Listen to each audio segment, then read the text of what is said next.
भारत बंद होगा, कई कई बार बंद होगा। यहाँ की हवाओं में जाति की बदबू आती है, यहाँ की हवाओं में भेदभाव नजर आता है। जातिवाद ने मानवता को कुचल दिया है, इंसानियत का गला घोंट दिया है, मनुष्य और मनुष्य को एक दूसरे से दूर कर दिया है। जब तक यहाँ जातिवाद रहेगा तब तक लोकतंत्र की और समता और स्वतंत्रता और भाईचारे की कल्पना नहीं की जा सकती। जाति जब तक रहेगी तब तक जुल्म होगा, जाति जब तक होगी तब तक अन्याय होगा। और सवर्णों का आरक्षण 10% बिना लड़े, बिना मरे, बिना आंदोलन किए 10% आरक्षण उनको दे दिया। इनकी चाल है कि पूरा का पूरा आरक्षण को नेस्ते नाबूद कर दिया जाए, इनको बेरोजगार कर दिया जाए, इनको बेघर बार कर दिया जाए, जिससे ये 5000 वर्ष पुरानी स्थिति में पीछे झाड़ू और आगे हाड़ी आ जाए। यहाँ पर जातिकरण है, जातिकरण को सोचो। यहाँ अमीर गरीब हो सकता है,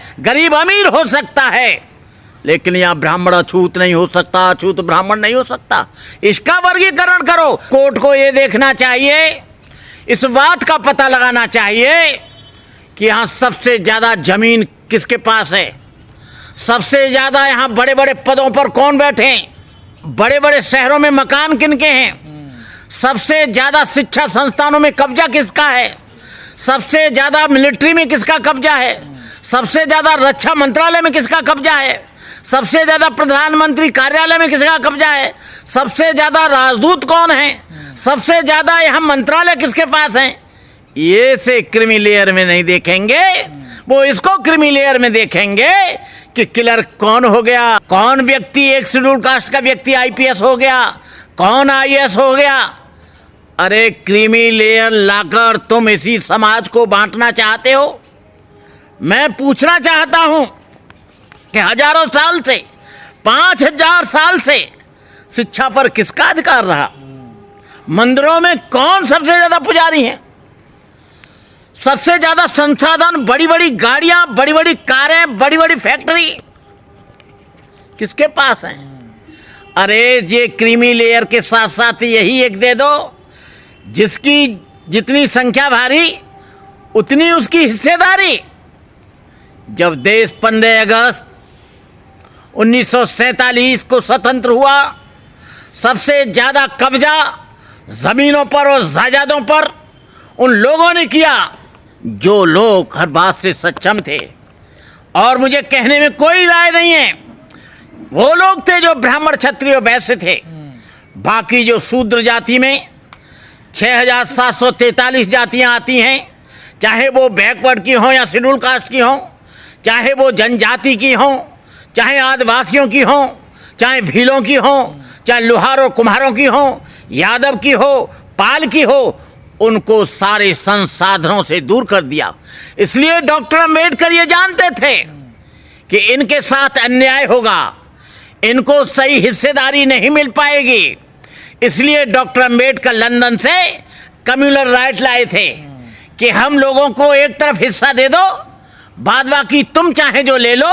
और एकदम हिस्से का मतलब था separate settlement, separate electorate. Separate electorate का मतलब था कि बैकवर्ड को बैकवर्ड चुनेगा, शेड्यूल कास्ट को शेड्यूल कास्ट चुनेगा, शेड्यूल कास्ट को कोई हाई कास्ट नहीं चुनेगा, बैकवर्ड को कोई ब्राह्मण बनिया ठाकुर नहीं चुनेगा, वही चुनेगा। डॉक्टर अंबेडकर जो कम्युनल राइट लाए थे, पृथक निर्वाचन और पृथक वासन का, उसके लिए गांधी ने 20 और 21 दिन आमरण अनशन किया।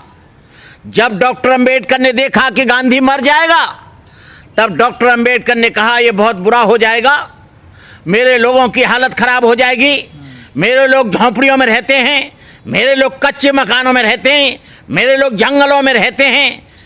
वो लोग, यदि गांधी मर गया तो लोग मर जाएंगे। लेकिन उसके तहत ये आरक्षण मिला। ये कोई तुमने आरक्षण खुशी खुशी नहीं दे दिया, ये आरक्षण उस बात का प्रतीक है क्योंकि डॉक्टर अंबेडकर इस देश में हिस्सेदारी का सवाल करते थे।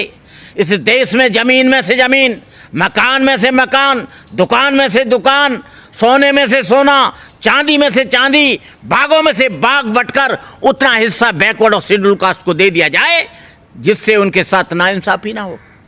आज आपको क्रीमी लेयर दिख रही है, सुप्रीम कोर्ट के माध्यम से फैसले कराए जा रहे हैं। ये पूरी की पूरी मोदी जी की टीम है, पूरी की पूरी आरएसएस की टीम है। ये तमाम मनुवादी लोग हैं। ये नहीं चाहते कि देश में बैकवर्ड और शेड्यूल कास्ट गाड़ी में चल सके, अच्छे मकानों में रह सके, अच्छी शिक्षा प्राप्त कर सके। अरे तुम आज भी देख लो ना कि क्रीमी लेयर के लोग, जिनको क्रीमी लेयर कहा जा रहा है, वो ज्यादा हैं या तुम ज्यादा हो। ये जाटों ने एक आरक्षण के लिए, गुजरों ने आरक्षण के लिए केवल 5% के लिए आंदोलन किया। आंदोलन में सैकड़ों जाटों को, सैकड़ों गुजरों को, सैकड़ों पटेलों को गुजरात में जेल में ठूस दिया। उनको आरक्षण आज तक नहीं दिया। और सवर्णों का आरक्षण 10%, बिना लड़े, बिना मरे, बिना आंदोलन किए 10% आरक्षण उनको दे दिया। ये तुमने क्यों दे दिया? वो 10% लोगों का पूरे देश पे कब्जा है, पूरे संसाधनों पे कब्जा है, उनको आपने आरक्षण दे दिया। लेकिन बैकवर्ड के लोगों को, जाटों को, गुजरों को, पटेलों को, लोहारों को, सुनारों को आरक्षण देने में आपकी आफत आ रही थी। SC ST नहीं बटेगा। SC ST सब जान रहा है, इनकी चाल है।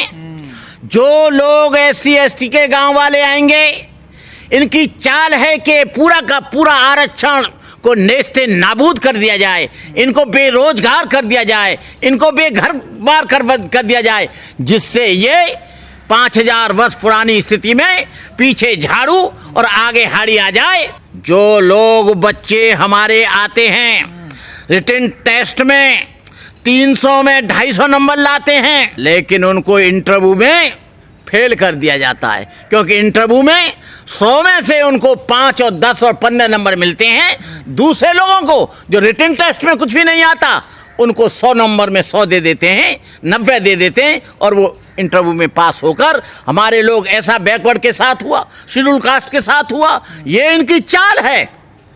मैं मुख्य रूप से बैकवर्ड के लोगों से कहना चाहूंगा और SC ST से कहना चाहूंगा कि आप इनके भ्रम में ना आए, इनके मुगालते में ना आए, इनके कहने में ना आए। ये लोग हम आपस को बांटना चाहते हैं।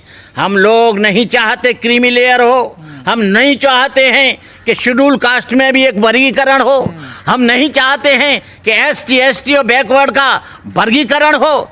वर्गीकरण नहीं है, यहाँ पर जातिकरण है। जातिकरण को सोचो, यहाँ अमीर गरीब हो सकता है, गरीब अमीर हो सकता है, लेकिन यहाँ ब्राह्मण अछूत नहीं हो सकता, अछूत ब्राह्मण नहीं हो सकता।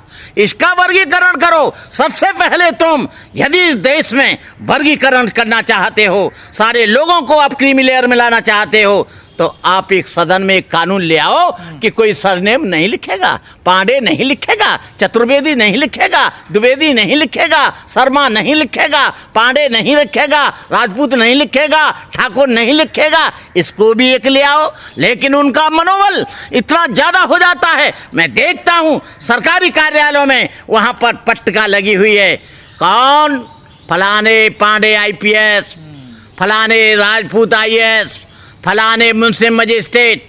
अरे इसके कारण सब शोषण हो रहा है। क्रीमी लेयर जो आपने बनाई है, इसके द्वारा कोई नुकसान नहीं हो रहा है। मैं कहना चाहूँगा देश के लोगों से कि आपस में भाईचारा बनाए रखें और क्रीमी लेयर का जो जजमेंट आया है उसका आप विरोध करें और संवैधानिक तरीके से विरोध करें। आज क्या हो रहा है कि संवैधानिक अधिकार जो फंडामेंटल कॉन्स्टिट्यूशन, फंडामेंटल राइट्स हैं, उसको सुप्रीम कोर्ट के माध्यम से ये खत्म कर रहे हैं। डायरेक्ट तो ये खत्म नहीं कर सकते, लेकिन इनडायरेक्ट कर रहे हैं, क्योंकि डायरेक्ट तो इसलिए नहीं करेंगे क्योंकि इनको बैकवर्ड का वोट चाहिए, शेड्यूल कास्ट का वोट चाहिए। भाई सुप्रीम कोर्ट में जो जज बैठे हैं उसमें वही लोग हैं, जातिवादी लोग हैं। मैं दिल से कह सकता हूँ भारत बंद होगा, कई बार बंद होगा। अब यहाँ का समाज जाग चुका है, बैकवर्ड जाग चुका है, शेड्यूल कास्ट जान चुका है, आदिवासी इस बात को जान रहे हैं कि उनकी जमीनों पर इंक्रोचमेंट किया जा रहा है, उनको बेघरबार किया जा रहा है।